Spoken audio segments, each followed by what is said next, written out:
Alright, it has been 2 weeks since I uploaded my last video, and they've been a busy 2 weeks. So it started off with my pre-orientation program, FOP.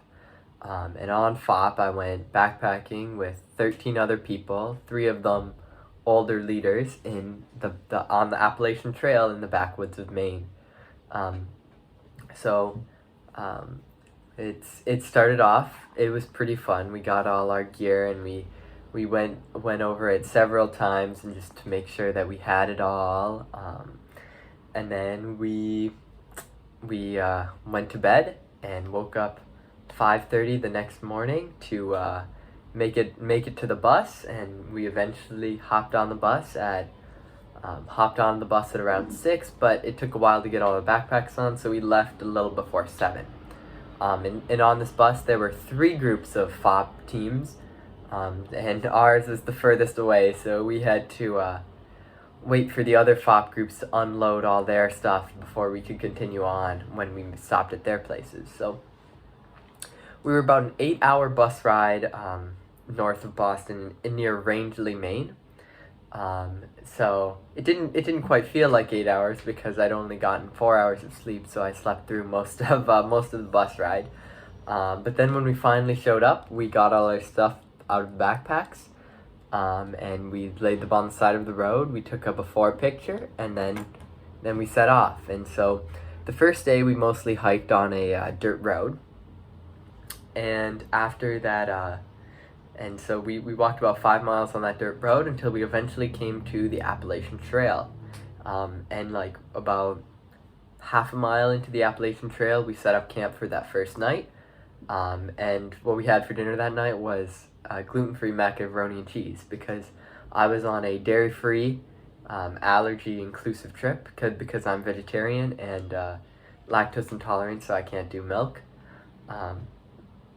So day number 1 was done, and it was supposed to rain overnight. We were expecting it, and it was supposed to not really stop raining. So we set up our tarps. We slept in these tarps that we didn't sleep in tents. We slept in tarps where we'd set up a rope, and then we would hang a large tarp over it, and then underneath we would lay out like flat individual personal tarps, and then we put our sleeping pad and sleeping bags on top of that.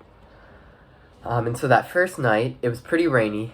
We were all worried about getting wet, and fortunately, I managed to keep my sleeping bag pretty dry during that night. I slept, instead of sleeping with my legs fully straight, I slept with them bent a little, so I'd be a little shorter and out of the rain. But the other tarp, we had to set up 2 because we had so many. The other tarp wasn't so lucky. They ended up sleeping in a puddle, so overnight the rain fell down and then it accumulated. But we were sleeping on a slant, so the rain just rolled sort of right off, and we below our personal tarps. And then on that second morning, or I guess the second morning, it was quite rainy. I got pretty wet. I got pretty cold. My rain jacket got soaked through pretty early. And then we headed off. And so this day we climbed up 2 mountains, Sugarloaf Mountain, which is a ski resort too, and then I forget the name of the other one. But it was really cool because as we were climbing up, we were getting like higher elevations, so there were less trees, and it was more like open rock face and like brush. But since it was sort of stormy, the wind was like whipping through the valleys, and it was like sort of scary. Like even with like 40 extra pounds of backpack weight, we were still getting blown around quite a bit, but it was really cool. And then things went up from there. I think because it stopped raining that day, and nothing ever fully dried out until we got back, but it got slightly less wet, which was good. So on the next day, so actually that night, since most things were pretty much soaked through at this point, our one of our leaders, Kainoa, he recommended that if we got cold during the night, do sit-ups in your sleeping bag, because like that body heat, the heat that is lost from doing that will heat up your bag, and the water in your bag, making your bag extra warm. And so I started that night by doing sit-ups before bed, make my bag extra warm. So maybe I wouldn't have to wake up and do sit-ups. But I found out the next morning that allegedly in my sleep, in addition to like the normal sleep muttering I do, I found out that I had done sit-ups in my sleep too, which was quite a shock and pretty funny. But yeah, the next few days we climbed up a few more mountains, and the views from the top were incredible. And hopefully I've put a picture, and I think I've put a picture in of some of the views. But they were just incredible. It was super awesome. I would highly recommend FOP to whoever, even if you've not had any outdoor camping experience. It was super awesome. And then that last night we stayed up until 2 a.m. because we got to camp late, and we had to do this processing activity, which is basically just a place for us to like share our true feelings and be emotionally vulnerable. And it was pretty good. But what we had to do was every person had to say one nice thing about everyone else, every other person. So with 14 people in the group, there were a lot of things that needed to get said. And so since everyone liked each other, it was a lot of stuff getting said. And so we were awake until 2 a.m. And then since we were so far north, we had a long bus ride. So the bus would be there at 8. So we had to wake up at 5. So we only got 3 hours of sleep that night. And then we got up, broke camp, and then it was pretty quick. Pretty quick after that, we made it to the road. And then when we got to the road, we all sang the national anthem, and a guy across the street came over and like had his hand over his heart, and it was pretty funny, but also sort of cool. And then the bus picked us up on time, and that was pretty awesome. But it was still an 8-hour bus ride, but again, it didn't truly feel like 8 hours because I slept so much of it. And then we got back, and we went out to Felipe's, which is Felipe's Taqueria, which is a local like sort of Mexican food restaurant, sort of like Chipotle almost, but like I think a bit better. I haven't been to a Chipotle, so yeah, who knows. And then it was time for orientation. So at orientation, things got pretty intense, just with how busy things got. So on that first day back, it was pretty chill. Our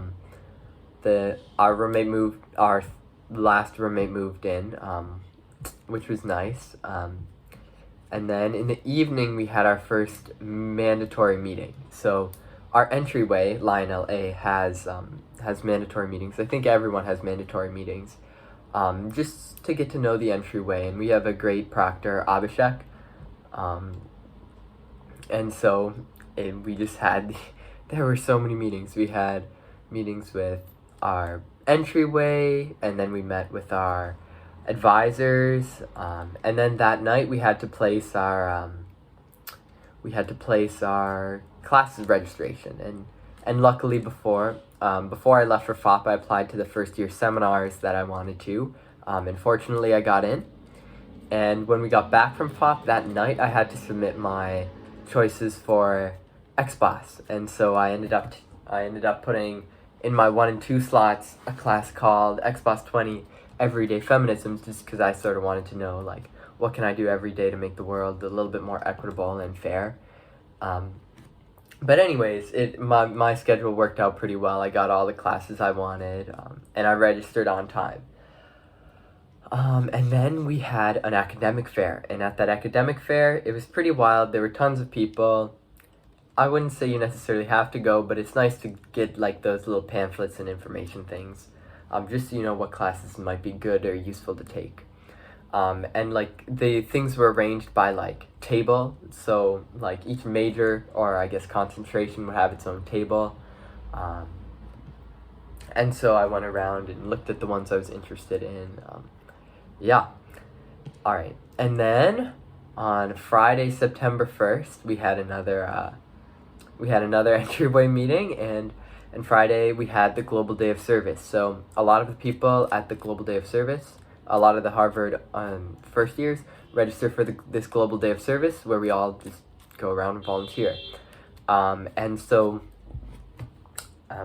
pretty much I volunteered, and I made I wrote letters to future teachers in training, student teachers, that's the word. And like through all this time, like in the evenings, there have been social events found on the SoCo app, which is pretty handy actually. There was a first year fling, which is a dance for all the first years, and it was pretty weird because like no one knew anyone, and like that's not the place where you're gonna really meet people because the music's so loud and you have to say everything twice, but nonetheless it was still pretty fun. And then the next day there was the Orient Your Wellness Fair. This day I actually got 40,000 steps, and so I did quite a lot so I did 2 skiing training workouts that day, and then there was this Orient Your Wellness Fair, and I got 4 free t-shirts from it, which is just wild, making my Harvard tuition worth it, $20 at a time. But there was so much free stuff, and there's so many like cool things that are going on that you just wouldn't know about if you don't go to these fairs. And yeah, it's pretty awesome. And then Sunday the 3rd, that was my roommate's birthday, and I gave him one of my t-shirts because he missed out on a few of those opportunities, and he wanted a t-shirt. So yeah, so Sunday the 3rd, things were getting more. We had a little bit more free time, but there was still stuff to do. And throughout all this time, our entryway was having a scavenger hunt. So me and my scavenger hunt partner, Wency, were going around taking photos of our scavenger hunt. And it went pretty well. I think we won. We got all of them, and we were pretty creative. So hopefully we earned all the creativity points. And then Monday the 4th, Labor Day, we had convocation, which was something. It was pretty fun. And so, but it was hot. It was really hot. So we got all dressed up. I wore my suit jacket, a tie, a button-up, fancy pants, nice shoes. And then we took a bunch of photos with the Lion LA group banner, and then we went to convocation. And at convocation, there was all this like, our new president Claudine Gay spoke, and a bunch of the deans spoke, and it was just a bunch of the same stuff we'd been hearing for like ever since we got admitted. But nonetheless, it was still pretty fun. One thing that was interesting is that in between the speeches, there were these protesters that would yell out like their message, which I guess good for them for protesting their cause and being dedicated to it. But at the same time, I sort of just wanted to enjoy convocation. But it definitely did raise awareness for their cause.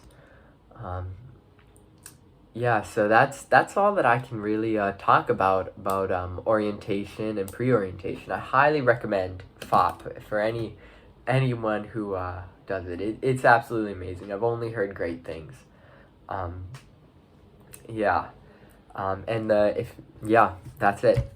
Goodbye. Have a nice week.